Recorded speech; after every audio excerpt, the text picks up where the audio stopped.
ಈ ವಿಡಿಯೋದಲ್ಲಿ ಮನೆಯಲ್ಲೇ ಕೂತ್ಕೊಂಡು ಫ್ರೀಯಾಗಿ ಪರ್ಮನೆಂಟ್ ರೆಸಿಡೆಂಟ್ ಸರ್ಟಿಫಿಕೇಟ್, ಕಾಯಂ ವಾಸಸ್ಥಳ ಪ್ರಮಾಣ ಪತ್ರ ಅಂತ ಏನು ಕನ್ನಡದಲ್ಲಿ ಕರಿತೀವಿ, ಅದನ್ನು ಆನ್ಲೈನಲ್ಲಿ ಅಪ್ಲೈ ಮಾಡಿ ಹೇಗೆ ಪಡ್ಕೋಬೇಕು ಅನ್ನೋದನ್ನು ಪೂರ್ತಿಯಾಗಿ ನೋಡೋಣ. ನಮಗೆಲ್ಲರಿಗೂ ಗೊತ್ತಿರುವ ಹಾಗೆ ಇತ್ತೀಚೆಗೆ ಕರ್ನಾಟಕ ಸರ್ಕಾರ SIR ಪ್ರೊಸೆಸನ್ನು ಸ್ಟಾರ್ಟ್ ಮಾಡಿದೆ. ಮತ್ತು ಯಾರಾದರೂ SIR ಅಪ್ಲಿಕೇಶನಲ್ಲಿ ಡೌಟ್ ಇದ್ದರೆ ಅಥವಾ ಪ್ರೂಫ್ ಸಿಕ್ಕಿಲ್ಲ ಅಂದರೆ ಆಗ ಅಂಥ ಕೇಸಲ್ಲಿ ಡಾಕ್ಯುಮೆಂಟ್ ಸಬ್ಮಿಟ್ ಮಾಡೋಕ್ಕೆ ಹೇಳ್ತಾರೆ ನಿಮ್ಗೆ. ಆಮೇಲೆ ಈಗ ಅಂಥ ಸುಮಾರು ಡಾಕ್ಯುಮೆಂಟಲ್ಲಿ ನಾನು ಆಲ್ರೆಡಿ ಹೇಳಿದ್ದೀನಿ ಪ್ರೀವಿಯಸ್ ವಿಡಿಯೋದಲ್ಲಿ, ಒಂದು ಮೇನ್ ಡಾಕ್ಯುಮೆಂಟ್ ಅಂದರೆ ಪರ್ಮನೆಂಟ್ ರೆಸಿಡೆಂಟ್ ಸರ್ಟಿಫಿಕೇಟನ್ನು ಕೇಳ್ಬೋದು. ಬೇರೆ ಬೇರೆ ಕೇಳ್ತಾರೆ, SSLC ಅಥವಾ ನಿಮ್ಮ ಗೌರ್ಮೆಂಟ್ ಡಾಕ್ಯುಮೆಂಟ್, ನಿಮ್ಮ ವೋಟರ್ ID ಕಾರ್ಡನ್ನು ಪ್ರೂವ್ ಮಾಡೋದಕ್ಕೆ, ಜೊತೆಗೆ ಇನ್ನೂ ಬೇರೆ ಬೇರೆ ಕಾರಣಗಳಿಗೆ ಈ ಪರ್ಮನೆಂಟ್ ರೆಸಿಡೆಂಟ್ ಸರ್ಟಿಫಿಕೇಟ್ ಅನ್ನೋದು ಬೇಕಾಗುತ್ತೆ. ಸೊ ಇದನ್ನು ಆನ್ಲೈನಲ್ಲಿ ಅಪ್ಲೈ ಮಾಡೋದು ಹೇಗೆ? ಸೊ ಈ ಅಪ್ಲಿಕೇಶನ್ ಪ್ರೋಸೆಸ್ ಇವಾಗ ಸ್ಟಾರ್ಟ್ ಆಗಿದೆ, ಹಾಗಾಗಿ ಇದನ್ನು ಸರಿಯಾಗಿ ನೋಡ್ಕೊಳ್ಳಿ. ಈ ಡಾಕ್ಯುಮೆಂಟ್ ನಿಮಗೆ ಇನ್ ಕೇಸ್ ನಿಮ್ಮ ಹೆಸರು ಮತದಾರರ ಪಟ್ಟಿಯಲ್ಲಿ ಕಾಣಿಸ್ಲಿಲ್ಲ ಅಂದರೆ ಈ ಡಾಕ್ಯುಮೆಂಟ್ ನಿಮಗೆ ಹೆಲ್ಪ್ ಆಗುತ್ತೆ, ಮತ್ತು ಬೇರೆ ಕಾರಣಗಳಿಗೆ ಕೂಡ ಇದು ಹೆಲ್ಪ್ ಆಗುತ್ತೆ. ಫೈನ್. ಸೊ ಹಾಗಾಗಿ ಯಾರೆಲ್ಲ ಪರ್ಮನೆಂಟ್ ರೆಸಿಡೆಂಟ್ ಸರ್ಟಿಫಿಕೇಟ್ ಮಾಡಿಸ್ಬೇಕು ಅಂತ ಅನ್ಕೋತಿದ್ದೀರೋ ಅವರಿಗೆ ಈ ವಿಡಿಯೋ ಹೆಲ್ಪ್ ಆಗುತ್ತೆ. ಸೇವ್ ಮಾಡ್ಕೊಳ್ಳಿ ಮತ್ತು ಶೇರ್ ಮಾಡಿ. ಪ್ರೋಸೆಸ್ ಹೇಗಿರುತ್ತೆ, ಏನು ಡಾಕ್ಯುಮೆಂಟ್ಸ್ ಬೇಕು ಅಂತ ಪ್ರತಿಯೊಂದನ್ನು ಇಲ್ಲಿ ನೋಡೋಣ. ಅವಶ್ಯಕತೆಯವರಿಗೆ ನೀವು ಕಳಿಸ್ಬೋದು. ರೈಟ್, ಈಗ ಇದನ್ನು ಅಪ್ಲೈ ಮಾಡೋಕ್ಕೆ ಏನೇನು ಡಾಕ್ಯುಮೆಂಟ್ಸ್ ಬೇಕು ಅಂತ ಮೊದಲು ತಿಳಿಸ್ಬಿಡ್ತೀನಿ. ಫಸ್ಟ್ ನಿಮಗೆ ನಿಮ್ಮ ಮೊಬೈಲ್ ನಂಬರನ್ನು ಇಟ್ಕೊಳ್ಳಿ. ಸೊ ನಿಮ್ಮ ಮೊಬೈಲನ್ನು ಆ ಥರ ಇಟ್ಕೊಳ್ಳಿ. ನೆಕ್ಸ್ಟ್ ನಿಮ್ಮ ಆಧಾರ್ ಕಾರ್ಡ್ ಬೇಕಾಗುತ್ತೆ, ಅದರ ಜೊತೆಗೆ ಒಂದು ಅಫಿಡೇವಿಟ್ ಬೇಕಾಗುತ್ತೆ. ಆ ಅಫಿಡೇವಿಟ್ ಆನ್ಲೈನಲ್ಲೇ ಸಿಗುತ್ತೆ, ಅವರೇ ಕೊಟ್ಟಿದ್ದಾರೆ ಫಾರ್ಮೆಟು. ಸೊ ಅದನ್ನು ಹೇಗೆ ಡೌನ್ಲೋಡ್ ಮಾಡಬೇಕು ಅಂತ ನಾನು ಮುಂದೆ ತೋರಿಸ್ತೀನಿ ಇದೇ ವಿಡಿಯೋದಲ್ಲಿ. ಇದರ ಜೊತೆಗೆ ನೀವು ಕನಿಷ್ಠ 10 ವರ್ಷದಿಂದ ಕರ್ನಾಟಕದಲ್ಲೇ ಇದ್ದೀರಾ ಅಂತ ಪ್ರೂವ್ ಮಾಡೋಕ್ಕೆ ಯಾವುದಾದ್ರೂ ಒಂದು ಡಾಕ್ಯುಮೆಂಟ್ ಕೊಡಬೇಕು. ಸೊ ಆ ಯಾವ ಡಾಕ್ಯುಮೆಂಟ್ ಅನ್ನೋದನ್ನು ನಾನು ಮುಂದೆ ಹೇಳ್ತೀನಿ. ಫಾರ್ ಎಕ್ಸಾಂಪಲ್ ರೇಷನ್ ಕಾರ್ಡ್ ಆಗಿರ್ಬೋದು, ಆಧಾರ್ ಕಾರ್ಡ್ ಆಗಿರ್ಬೋದು, ನಿಮ್ಮ 10ನೇ ತರಗತಿಯ ಮಾರ್ಕ್ ಶೀಟ್ ಆಗಿರ್ಬೋದು. ಸೊ ಓದಿದವರಾಗಿದ್ದರೆ ಇದು ಸಿಗುತ್ತೆ ನಿಮ್ಮ ಹತ್ರ. ಸೊ ನಿಮ್ಮ ಪೇರೆಂಟ್ಸ್ ಹೆಸರು 2002ರ ಲೀಸ್ಟ್ನಲ್ಲಿ ಇದ್ದರೆ ಮತ್ತು ನಿಮ್ಮ ಹೆಸರು ಇದ್ದರೆ ಅದನ್ನು ಅಟ್ಯಾಚ್ ಮಾಡ್ಬೋದು. ಸೊ ಇದನ್ನು ಪ್ರೂವ್ ಮಾಡೋದಕ್ಕೆ. ಓಕೆ, ಒಂದು ವೇಳೆ ನೀವು ಗೌರ್ಮೆಂಟ್ ಎಂಪ್ಲಾಯ್ ಆಗಿದ್ದರೆ 7ರಿಂದ 10 ವರ್ಷದಿಂದ ಸರ್ವಿಸಲ್ಲಿ ಏನಾದರೂ ಇದ್ದರೆ ಅದರ ಡೀಟೇಲ್ಸನ್ನು ಕೂಡ ನೀವು ಕೊಟ್ಟು ಈ ಪರ್ಮನೆಂಟ್ ರೆಸಿಡೆನ್ಸ್ ಸರ್ಟಿಫಿಕೇಟ್ ಏನಿದೆ ತೊಗೋಬೋದು. ಫೈನ್. ಇಷ್ಟೇ ಅಲ್ಲ, ಸರ್ಕಾರದಿಂದ ಇಶ್ಯೂ ಆಗಿರೋ ಯಾವುದೇ ಡಾಕ್ಯುಮೆಂಟ್ 10 ವರ್ಷಕ್ಕಿಂತ ಹಳೆದಿದ್ದರೆ ಅದನ್ನು ಕೂಡ ಇಲ್ಲಿ ಯೂಸ್ ಮಾಡ್ಬೋದು. ಈ ಎಲ್ಲ ಡಾಕ್ಯುಮೆಂಟ್ಸ್ ಲೀಸ್ಟ್ ಸ್ಕ್ರೀನ್ ಮೇಲೆ ಕಾಣಿಸ್ತಾ ಇದೆ ನೋಡಿ. ಇವುಗಳಲ್ಲಿ ಯಾವುದಾದ್ರೂ ಒಂದು ಡಾಕ್ಯುಮೆಂಟ್ ಕೊಡೋದು ನಿಮಗೆ ಕಂಪಲ್ಸರಿ ಆಗಿರುತ್ತೆ. ಬನ್ನಿ ಈಗ ಇದನ್ನು ಆನ್ಲೈನಲ್ಲಿ ಹೇಗೆ ಅಪ್ಲೈ ಮಾಡೋದು ಅಂತ ತೋರಿಸ್ಕೊಡ್ತೀನಿ. ಫಸ್ಟ್ ನಿಮ್ಮ ಫೋನ್ ಅಥವಾ ಕಂಪ್ಯೂಟರ್ನಲ್ಲಿ ಗೂಗಲನ್ನು ಓಪನ್ ಮಾಡ್ಕೊಳ್ಳಿ. ಗೂಗಲ್ ಸರ್ಚಲ್ಲಿ ನಾಡ ಕಚೇರಿ ಅಂತ ಸರ್ಚ್ ಮಾಡಿ. ಫಸ್ಟ್ ಆಪ್ಷನ್ ಇದೆಯಲ್ಲ, ಸೊ ಅದರ ಮೇಲೆ ಕ್ಲಿಕ್ ಮಾಡಿ. ಈ ಥರ ವೆಬ್ಸೈಟ್ ಓಪನ್ ಆಗುತ್ತೆ. ಆಮೇಲೆ ಅಪ್ಲೈ ಆನ್ಲೈನ್ ಅನ್ನೋ ಆಪ್ಷನನ್ನು ನೋಡಿಕೊಂಡು ಅದರ ಮೇಲೆ ಕ್ಲಿಕ್ ಮಾಡಿ. ಹೀಗೆ ಕ್ಲಿಕ್ ಮಾಡಿ. ಈಗ ನಿಮ್ಮ ಮುಂದೆ ಈ ಥರ ಪೇಜ್ ಓಪನ್ ಆಗುತ್ತೆ. ಇಲ್ಲಿ ನಿಮ್ಮ ಮೊಬೈಲ್ ನಂಬರ್ ಎಂಟರ್ ಮಾಡಬೇಕಾಗುತ್ತೆ. ಕೆಳಗಡೆ ಇರೋ ಗೆಟ್ OTP ಮೇಲೆ ಕ್ಲಿಕ್ ಮಾಡಿ. ತಕ್ಷಣ ನಿಮ್ಮ ಮೊಬೈಲ್ ನಂಬರಿಗೆ ಒಂದು OTP ಬರುತ್ತೆ. ಆ OTPಯನ್ನು ಹಾಕಿ ಸ್ಕ್ರೀನ್ ಮೇಲೆ ಕಾಣಿಸೋ ಕ್ಯಾಪ್ಚಾನ ಎಂಟ್ರಿ ಮಾಡಿ ಮತ್ತು ಲಾಗಿನ್ ಅಂತ ಕ್ಲಿಕ್ ಮಾಡಿ. ಆಲ್ ರೈಟ್, ನೆಕ್ಸ್ಟ್ ಪೇಜಲ್ಲಿ ಇಲ್ಲಿ ನ್ಯೂ ರಿಕ್ವೆಸ್ಟ್ ಆಪ್ಷನ್ ಅಂತ ನಿಮಗೆ ಸಿಗುತ್ತೆ. ಸೊ ಇದನ್ನು ಸೆಲೆಕ್ಟ್ ಮಾಡ್ಕೊಳ್ಳಿ. ಕೆಳಗಡೆ ಹೋದರೆ ರೆಸಿಡೆನ್ಸ್ ಸರ್ಟಿಫಿಕೇಟ್ ಅಂತ ಆಪ್ಷನ್ ಸಿಗುತ್ತೆ, ಅದ್ರ ಮೇಲೆ ಕ್ಲಿಕ್ ಮಾಡ್ಕೊಳ್ಳಿ. ಸೊ ಇದನ್ನು ಸರಿಯಾಗಿ ಹುಡುಕೊಂಡು ಕ್ಲಿಕ್ ಮಾಡ್ಕೊಳ್ಳಿ.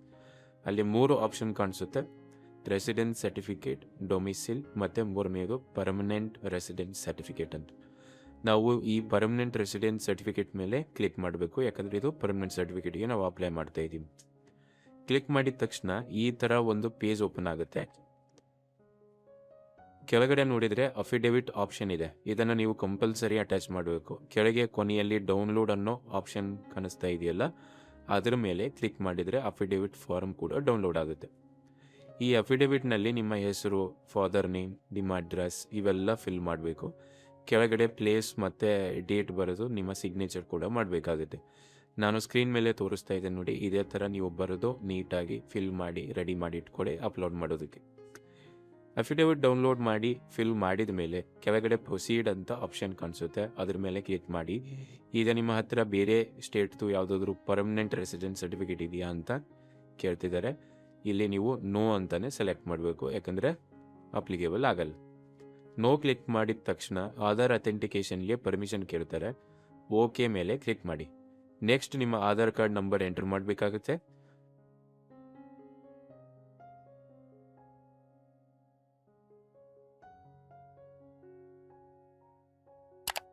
ನಂಬರ್ ಎಂಟರ್ ಮಾಡಿ ಕೆಳಗಡೆ ಇರೋ ಚೆಕ್ ಬಾಕ್ಸ್ಗೆ ಟಿಕ್ ಮಾಡಿ ಗೆಟ್ OTP ಮೇಲೆ ಕ್ಲಿಕ್ ಮಾಡಿ.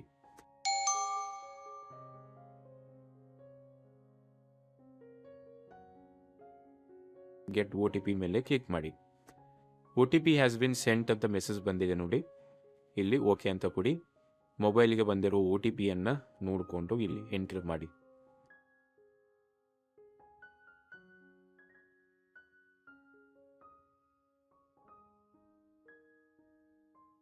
ಅದಾದಮೇಲೆ ಸಬ್ಮಿಟ್ ಮಾಡಿ. ಸಬ್ಮಿಟ್ ಮಾಡಿದ ಮೇಲೆ ಈ ಥರ ಪೇಜ್ ಬರುತ್ತೆ. ಇಲ್ಲಿ ನಿಮ್ಮ ಡಿಸ್ಟ್ರಿಕ್ಟ್ ಜಿಲ್ಲೆ ಸೆಲೆಕ್ಟ್ ಮಾಡಿ, ಆಮೇಲೆ ತಾಲೂಕು ಸೆಲೆಕ್ಟ್ ಮಾಡಿ, ನಂತರ ನೀವು ರೂರಲ್ ಗ್ರಾಮೀಣ ಅಥವಾ ಅರ್ಬನ್ ನಗರ ಅಂತ ಚೂಸ್ ಮಾಡ್ಕೋಬೇಕಾಗುತ್ತೆ. ನಿಮಗೆ ಯಾವುದು ಅಪ್ಲಿಕೇಬಲ್ ಆಗುತ್ತೋ ಅದನ್ನು ಮಾಡಿಕೊಡಿ. ನೆಕ್ಸ್ಟ್ ನಿಮ್ಮ ಟೌನ್, ವಾರ್ಡ್, ವಿಲೇಜ್ ಸೆಲೆಕ್ಟ್ ಮಾಡಬೇಕಾಗುತ್ತೆ. ಇಲ್ಲಿ ಅಪ್ಲಿಕೆಂಟ್ ನೇಮ್ ಆಟೋಮೆಟಿಕ್ ಆಗಿ ಆಧಾರ್ ಕಾರ್ಡ್ನಿಂದ ಅದು ಫೆಚ್ ಆಗಿರುತ್ತೆ, ತೊಗೊಂಡಿರುತ್ತೆ. ಪಕ್ಕದಲ್ಲಿ ಫಾದರ್ ನೇಮ್ ಮತ್ತು ಮದರ್ ನೇಮ್ ಎಂಟ್ರ್ ಮಾಡೋಕೆ ಇರುತ್ತೆ. ಎರಡನ್ನೂ ನೀಟಾಗಿ ಎಂಟ್ರ್ ಮಾಡಿಕೊಡಿ. ಕೆಳಗಡೆ ನಿಮ್ಮ ಮೊಬೈಲ್ ನಂಬರ್ ಮತ್ತು ಇಮೇಲ್ ID ಕೇಳ್ತಾರೆ. ಇಮೇಲ್ ID ಹಾಕಿದ ಮೇಲೆ ಪಕ್ಕದಲ್ಲಿರೋ ವೆರಿಫೈ ಮೇಲೆ ಕ್ಲಿಕ್ ಮಾಡಿದರೆ ನಿಮ್ಮ ಇಮೇಲ್ಗೆ OTP ಬರುತ್ತೆ. ಅದನ್ನು ಕೂಡ ಇಲ್ಲಿ ಹಾಕಿ ವೆರಿಫೈ ಮಾಡ್ಕೊಳ್ಳಿ. ಅದೇ ಥರ ಮೊಬೈಲ್ ನಂಬರ್ ಪಕ್ಕದಲ್ಲಿರೋ ಸೆಂಡ್ OTP ಕ್ಲಿಕ್ ಮಾಡಿ. ಫೋನ್ಗೆ ಕೂಡ ಒಂದು OTP ಬರುತ್ತೆ, ಅದನ್ನು ಕೂಡ ಈ ಎಂಟ್ರಿ ಮಾಡಿಕೊಂಡು ವೆರಿಫೈ ಮಾಡ್ಕೋಬೇಕಾಗುತ್ತೆ. ವೆರಿಫೈ ಆದಮೇಲೆ ಇವೆರಡೂ ವೆರಿಫೈ ಆದಮೇಲೆ ಕೆಳಗಡೆ ಇರೋ ನೆಕ್ಸ್ಟ್ ಆಪ್ಷನ್ ಮೇಲೆ ಕ್ಲಿಕ್ ಮಾಡಿ. ಈಗ ನಿಮ್ಮ ಹತ್ತಿರ ಇರೋ 10 ವರ್ಷಕ್ಕಿಂತ ಹಳೆಯ ಡಾಕ್ಯುಮೆಂಟ್ ಯಾವುದು ಅಂತ ಕೇಳ್ತಿದ್ದಾರೆ. ಬರ್ತ್ ಸರ್ಟಿಫಿಕೇಟ್ ಆಗಿರ್ಬೋದು, education certificate like SSLC, property document ಆಗಿರ್ಬೋದು, ಅಥವಾ ಮ್ಯಾರೇಜ್ ಸರ್ಟಿಫಿಕೇಟ್. ನಿಮ್ಮ ಹತ್ತಿರ ಇರೋ ಡಾಕ್ಯುಮೆಂಟ್ ಯಾವುದು ಅದಕ್ಕೆ ಟಿಕ್ ಮಾಡಿ ನೆಕ್ಸ್ಟ್ ಅಂತ ಕೊಡಿ. ಇಲ್ಲಿ ಯಾವುದಾದ್ರೂ ಒಂದಕ್ಕೆ ಮಾತ್ರ ನೀವು ಟಿಕ್ ಮಾಡಬೇಕಾಗುತ್ತೆ, ಮಲ್ಟಿಪಲ್ನ ಸೆಲೆಕ್ಟ್ ಮಾಡ್ಕೋಬೇಡಿ, ಒಂದನ್ನು ಮಾಡಿ. ಈಗ ಡಾಕ್ಯುಮೆಂಟ್ಸ್ ಅಪ್ಲೋಡ್ ಮಾಡೋ ಪೇಜ್ ಬರುತ್ತೆ. ನೆನ್ಪಿಡಿ, ಎಲ್ಲ ಡಾಕ್ಯುಮೆಂಟ್ಸ್ PDF ಫಾರ್ಮೆಟಲ್ಲೇ ಇರಬೇಕು ಮತ್ತು ಅದರ ಸೈಜು 500 KB ಕಡಿಮೆ ಇರಬೇಕು. ಅದನ್ನು ರೀಸೈಜ್ ಮಾಡಿಕೊಡಿ ಇನ್ ಕೇಸ್ ಇಲ್ಲ ಅಂದರೆ. ಫಸ್ಟ್ ವೆಬ್ಸೈಟ್ನಿಂದ ಡೌನ್ಲೋಡ್ ಮಾಡಿ ಫಿಲ್ ಮಾಡಿದ ಅಫಿಡವಿಟ್ ಏನಿದೆಯಲ್ಲ ಅದನ್ನು PDF ಮಾಡಿ ಇಲ್ಲಿ ಅಪ್ಲೋಡ್ ಮಾಡಬೇಕಾಗತ್ತೆ. ನೆಕ್ಸ್ಟ್ ನಿಮ್ಮ ಹತ್ತಿರ ಇರೋ ಪ್ರೂಫ್, ಬರ್ತ್ ಸರ್ಟಿಫಿಕೇಟ್ ಆಗಿರ್ಬೋದು, 10th ಮಾರ್ಕ್ಸ್ ಕಾರ್ಡ್ ಅಥವಾ PUC marks card, ration card, school certificate, TC, so ಇದೆಲ್ಲ ಏನಿದೆ ಅದರಲ್ಲಿ ಒಂದನ್ನು ನೀವು ಅಪ್ಲೋಡ್ ಮಾಡಬೇಕಾಗುತ್ತೆ. ಅಪ್ಲೋಡ್ ಮಾಡಿದ ಮೇಲೆ ಕೆಳಗಡೆ ಇರೋ ಸಬ್ಮಿಟ್ ಮೇಲೆ ಕ್ಲಿಕ್ ಮಾಡಿ. ಈಗ ನೋಡಿ, ಡೈರೆಕ್ಟಾಗಿ ಈ ಸೈನ್ ಪೇಜ್ಗೆ ನೀವು ಬರ್ತಾ ಇದ್ದೀರಿ. ಓಕೆ, ಸೊ ಇಲ್ಲಿ ನೀವು ಫಿಲ್ ಮಾಡಿದ ಡೀಟೇಲ್ಸ್ ಕಾಣಿಸುತ್ತೆ. ಮೇಲೆ ಪ್ರೊಸೀಡ್ ಫಾರ್ ಸೈನ್ ಅಂತ ಆಪ್ಷನ್ ಸಿಗುತ್ತೆ. ಅದ್ರ ಮೇಲೆ ಕ್ಲಿಕ್ ಮಾಡಿ. Is your Aadhaar linked with mobile number ಅಂತ ಕೇಳಿದಾಗ ಅದನ್ನು ಎಸ್ ಅಂತ ಕೊಡಿ. ನೆಕ್ಸ್ಟ್ ಓಕೆ ಕೊಟ್ಟ ತಕ್ಷಣ ಸೈನ್ ಪೋರ್ಟಲ್ಗೆ ರೀಡೈರೆಕ್ಟ್ ಆಗುತ್ತೆ ನಿಮ್ಮ ವೆಬ್ ಪೇಜ್.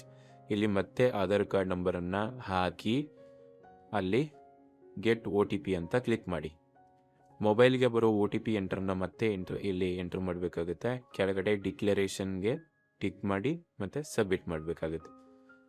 ಸಬ್ಮಿಟ್ ಮಾಡಿದ ತಕ್ಷಣ ನಿಮ್ಮ ಸೈನ್ ಕಂಪ್ಲೀಟ್ ಆಗುತ್ತೆ. ಆಮೇಲೆ click here to download application ಅಂತ ಬರ್ತಿದೆಯಲ್ಲ, ಸೊ ಆ ಅಪ್ಲಿಕೇಶನ್ ಡೌನ್ಲೋಡ್ ಮಾಡಿ ಇಟ್ಕೊಳ್ಬೇಕಾಗುತ್ತೆ ನೀವು.